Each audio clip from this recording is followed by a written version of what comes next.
Let's quickly see how to install macOS 14, also known as macOS Sonoma, which is going to be released publicly in just a few months. But Apple has released the public beta, and users have the option to install it today before the official release happens. Obviously, it is in beta mode, so there will be some minor issues, but it is usable because it comes after the developer beta, which has been in testing for the last 2 months. Let's see how you can install macOS Sonoma public beta. To sign up for the beta program, visit beta.apple.com and register to get access to the Apple Beta software program. Once signed in, you will need to agree to the terms and conditions of the Apple Beta program. After logging in, you can enroll your Mac to start accessing the beta program.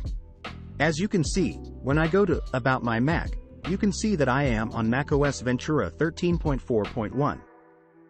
The usual process of updating your OS is by going to the Settings, System Settings, and clicking on General. Then you will find Software Update. When you click on it, you will find the option.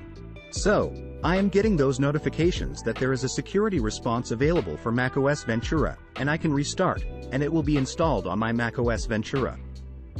But if I want to install macOS Sonoma, I can choose which one I would want. So, there are 2 options available for Sonoma, the developer beta and the Sonoma public beta. I would not recommend you install the developer beta unless you have got a spare machine. If it's a working machine, I highly recommend that you stay away from the developer beta. But you can use the public beta.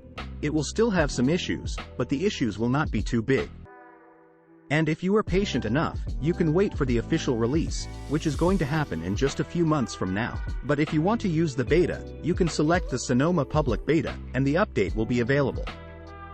All you have to do is click on Upgrade Now, and the process will start. But before that, make sure that you have got a backup of your important files. You can use the Time Machine feature of your computer where you have added a backup disk. If not, I recommend that you move your important files to the cloud so that you can retrieve them if something happens and you lose data on your computer, because there is always a possibility of losing your data.